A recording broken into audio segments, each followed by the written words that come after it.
অঞ্চলে বাস করি। আমার ছোট একটি ফার্ম করেছিলাম।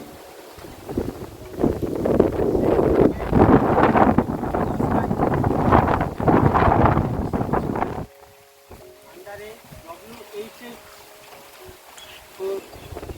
তত্ত্বাবধানে সীতারামপুর আজাদের সঙ্গে একটি ট্রেনিং প্রোগ্রাম হয়। আমি সেই ট্রেনিং প্রোগ্রামে ট্রেনিং নেওয়ার পরে আমি আমার যে ছাগলের ফার্ম ছিল অনেকটা ছাগল বাঁচানোর সম্ভবত না, ছাগল মারা যেত। আমি ট্রেনিং নেওয়ার পরে দেখেছি ছাগল অনেকটা ডেভেলপ করতে পেরেছি। ছাগলের সংখ্যা যা ছিল, আমার প্রায় ট্রেনিং নেওয়াটা প্রায় 3 মাস আগে।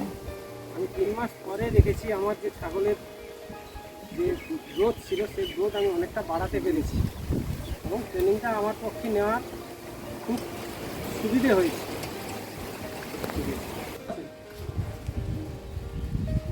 আমার ট্রেনিংয়ের আগে থেকে আমার ঘরের সেটআপ রেডি ছিল।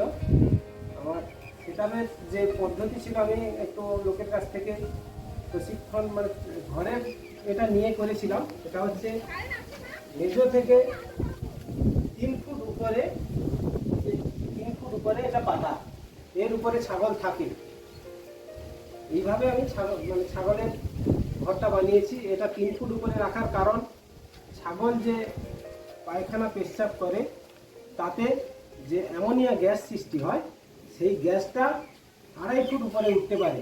এর 3 ফুট উপরে থাকলে ছাগলের পক্ষে এটা সমস্যা করে না। তার জন্য আমি এই 3 ফুট উপরে এই পাটাতনটা করে এই ছাগলটা আমি রাখি।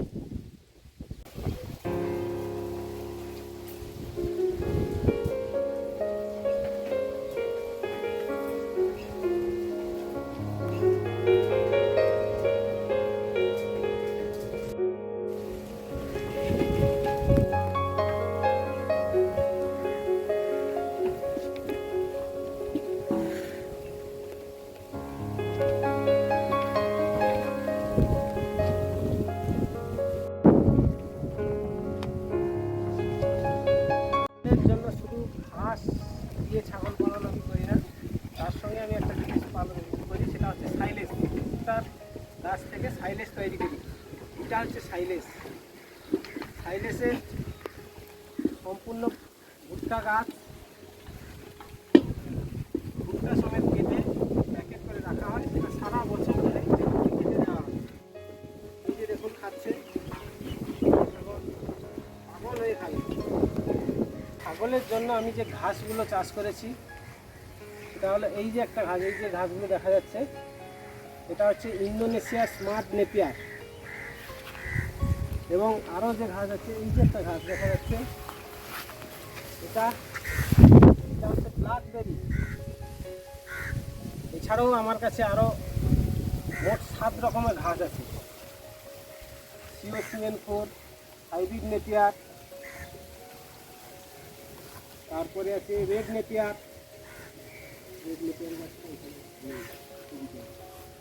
ওদিকে রেড নেপিয়ার আছে। এদিকে এই যে আমার ঘাসের বাগান, এখান থেকে আমি ঘাস কেটে কেটে ছাগলকে দিই। এগুলো কাটা হয়ে গেছে। এখানে 2টো বুদা আছে, 2টো গাছ। এই যে আমার ঘাসের বাগানের এই যে একটা বাগান, এখানে আছে রেড নেপিয়ার এবং অজানা হাইব্রিড, যেটা জলে হয়। ছাগলের ঘাস কেটে ছোটো ছোটো করে কুচিয়ে দেওয়ার মেশিন। তার কারেন্টে চলে, এই মুহূর্তে কারেন্ট নেই ফলে চালিয়ে দেখানো সম্ভব হচ্ছে না। এই যে ঘাসগুলো কেটে কোচানো আছে,